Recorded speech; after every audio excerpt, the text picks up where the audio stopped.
Beki toujours ma pointe, Beki au finalement, voilà, on contacte mobimba mobini là, c'est ça nous juste. Il y a un moment dans une retraite, tout s'appelle Nzambé, Nzambé c'est ma directive Karami. Ah bon? C'est quoi? Et quoi ça? Qu'est-ce qui était arrivé? Tango mususu ndoki eyo, ndoki azaza. Abo mavina ye. 40 millions.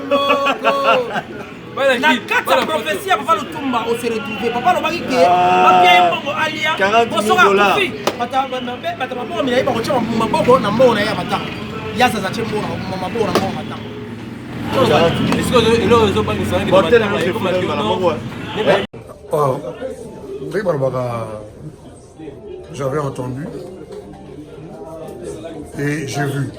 Félicitations à Congo Promotif. Batutuba benga bozala surprise ya sod ona osala na kati États-Unis. Donc bo benga biso ezaba mituka na bino tout to saba prix moko ya sepo et encourager bino boye ba ke FM service asala musana ina ndenge esengeli. Yango na sengi na bino susuke boya bo benga biso téléphone yango to pesi bino de façon boka ba prix na biso et puis bozala jamais déçu. Ezangai représentant du FM service na kati ya mboka ya Dallas.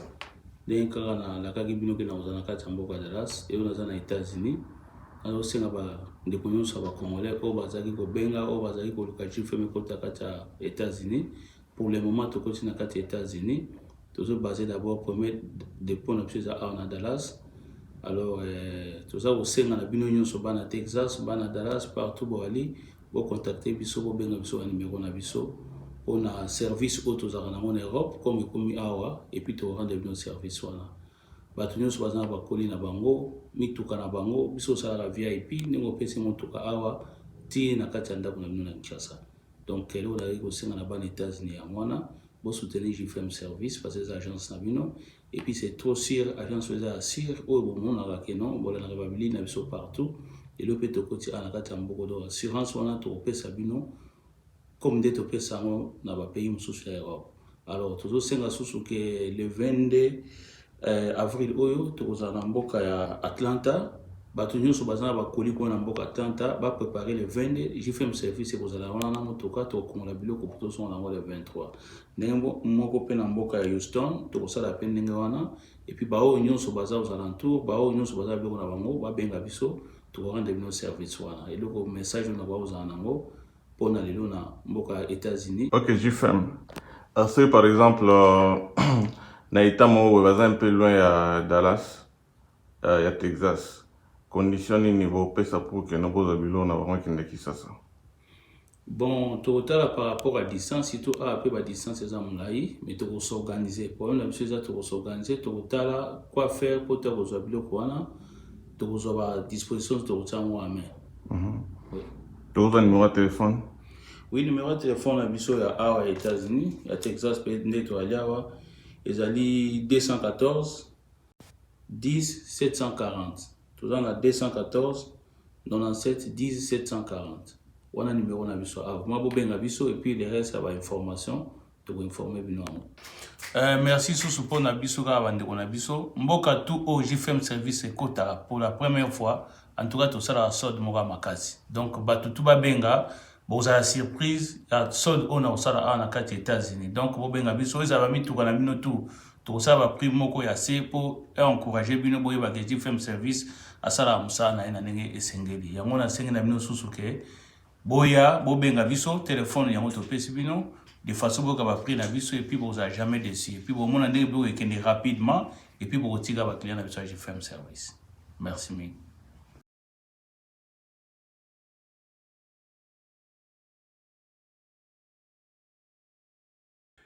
Hey, Congo, this is JFM Service. We're here in Dallas, Texas, the United States of America.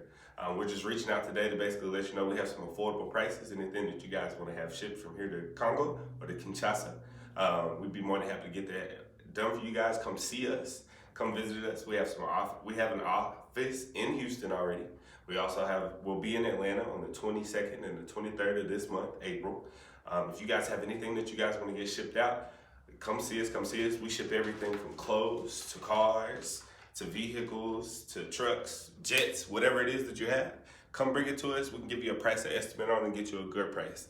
We can beat out any of our competitors. So if you have any pricing that you saw somewhere else, you can bring that up to us as well. We'd be more than happy to take a look at it and see if we can get that fixed up for you. The telephone number that you can reach us at is 214-971-0740. Give us a call. We'd be more than happy to get you some info. You guys asked for my man, Mr. JFM, to come. He's here, ready to help you guys out and give you some services. Give us a call again at 214-971-0740, and I guarantee you this man will take care of it. Igela coiffe ikote Papa na Kerouan, éternel Kenaya Kanda, taba, ikote Sensi Nganda Taba Fenenene Nganda Taba Chez Hugues la coiffe ikote Papa na Kerouan, éternel Kenaya Au 174 avenue Aristide Briand, 93 320, les pavillons sous bois. À la petite porte à gauche, association Hugues Ikoté.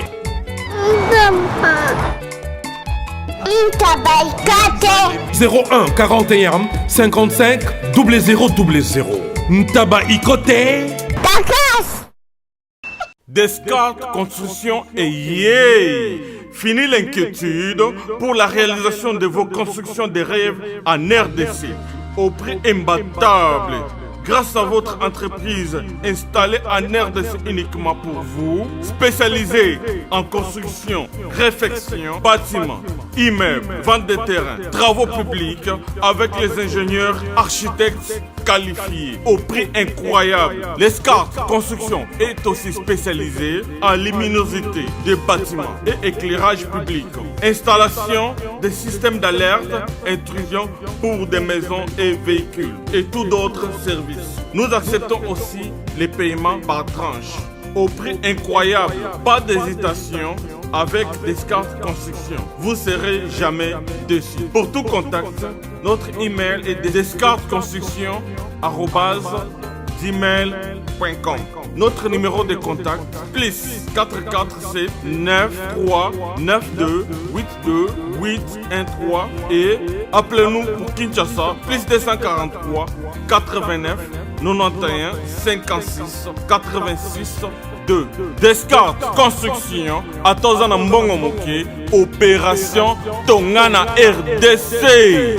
L'agence d'export et d'import Michulu Atlantic Shipping et yé bana ya Canada, bana ya USA, bomi tongisa lisusu te.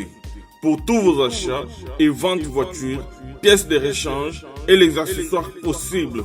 Na koti na ba koli na bino na Kinshasa, bomi tongisa penza te. Please, bakoya koza koli tina ndako. Pour tout contact, benga Michel Lukadi. Plus 1 508 371 60 43 USA na Canada. Pour la Kinshasa, benga na plus 243 89 551 30 38. Michulu Atlantic Shipping. Yaboye, Bazuapi. Raph Ngindou, félicitations pour la promotion, c'est la pour l'artiste. Que Dieu te bénisse. À connaît pas demandé, il n'y a rien en face. Suivez Congo Promo TV avec le PDG Raph Ngindou. Nanenga Mabete, Congo Promo Raph Ngindou. Boga, en tout cas, félicitations, merci si tu es où, mais là. Raph Ngindou, le présentateur de la force créative Congo Promo. Congo ça la force militaire de Congo Promo. Et faites comme moi, allez voir Congo Promo, tv5.com. Donc au nom de Jésus-Christ, nous bénissons le Congo Promo. Avec Raph Ngindou, Congo Promo ne tombera jamais. Piccolo Congo Promo nde. Ouais, Balobi Raph Ngindou.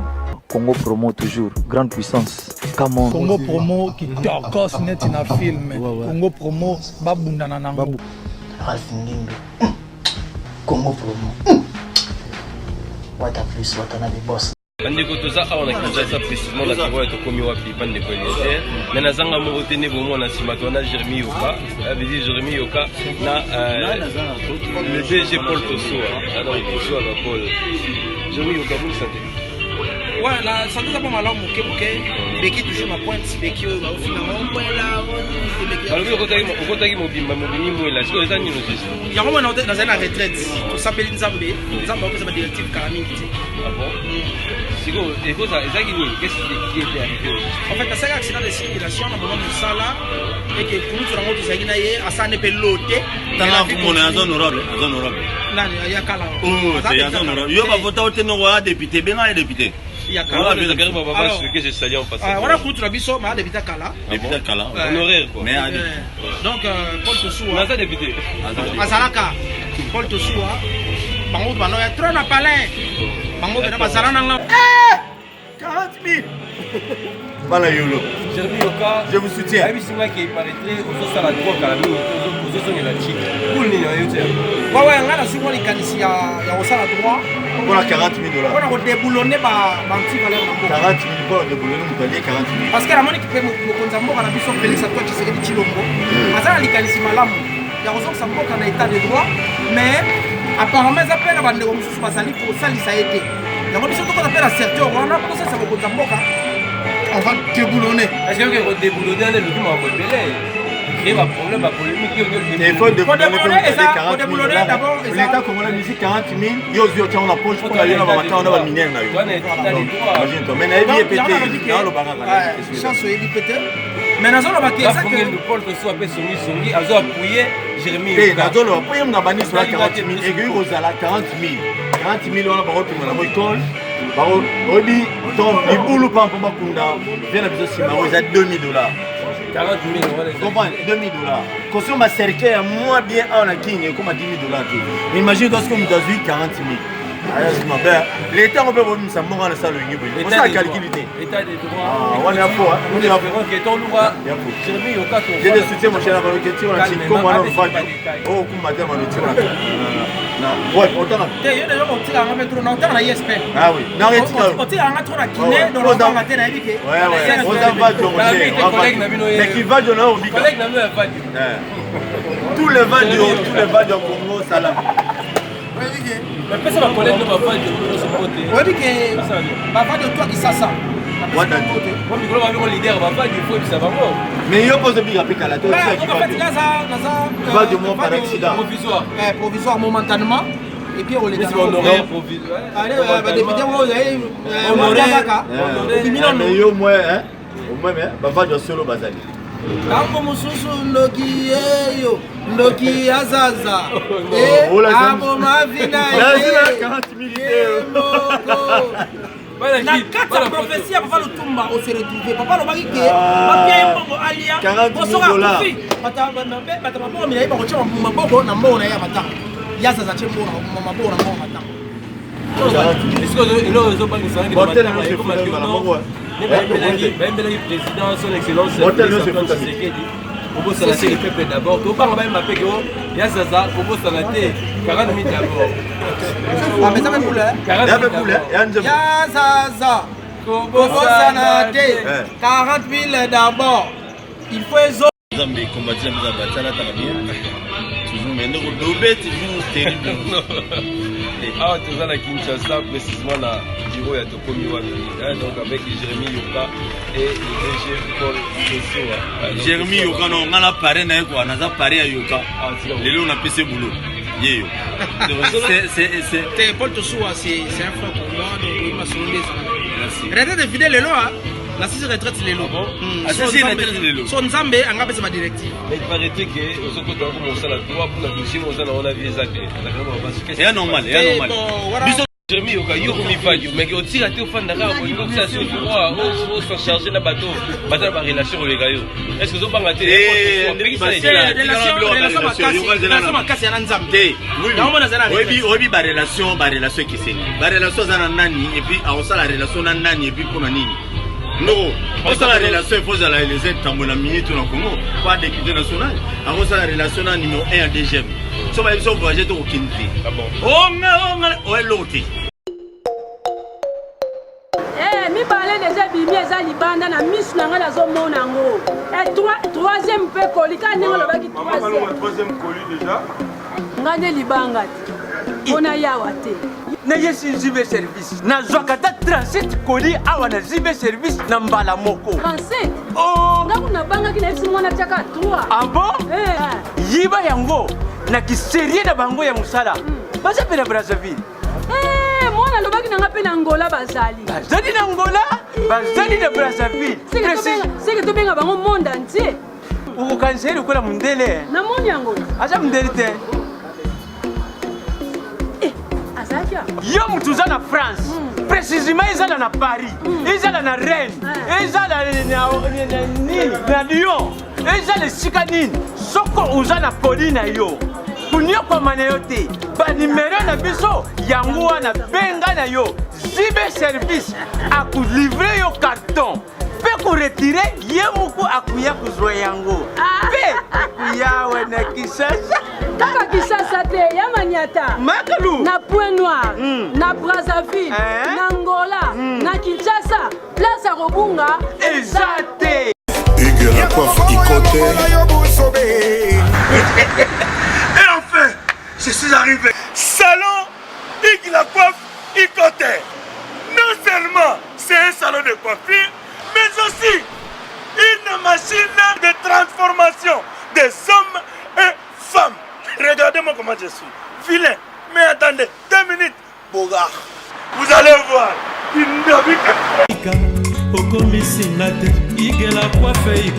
Hugues la coiffe Ikote. Votre salon de coiffure mixte afro-européen situé sur la Nationale 3 au 174 avenue Aristide Briand, les pavillons sous bois. Pour plus de précisions, veuillez nous contacter au 01 41 55 00 00 ou encore sur notre site hugueslacoiffeikote.com. Nous sommes ouverts tous les jours de 8h à 20h, même les jours fériés. Hugues la coiffe Ikote, l'homme qui coiffe la ville. Hugues la coiffe Ikote, le salon de coiffure mixte afro-européenne de proximité. Au 174 avenue Aristide Briand, les pavillons sous bois sur la Nationale 3. Un seul numéro, 01 41 55 00 00. La beauté de votre chevelure chez votre frère. Hugues la coiffe Ikote, même père, même mère. Chikicha, chikicha, cha cha. La beauté peut tout changer. Salon Hugues la coiffe Ikote. Quelle beauté! Sexy pour les femmes, dindindi pour les hommes. Sepela TV eye na makambo ya sika lisusu. O basheni ya France eza na kati. Basheni ya Congo eza na kati. Basheni ya Londres eza na kati. Olingo na makambo ya politique ya sika. O parti AA eza na kati. O parti BB. O CFAIO eza na kati ya Sepela TV. Bouquet comme ya muke boye. O tina poche voyager na ngokeno partout lingi. Na bouquet na Sepela TV. Sepela TV. Mais ma biso n'engozo ma biso wana 4K. Machine ma daka daka. Sepela TV. Bienvenue dans le monde de Sepela TV. Sepela TV est le décodeur qui vous permet de suivre les chaînes du Congo en direct de la diaspora.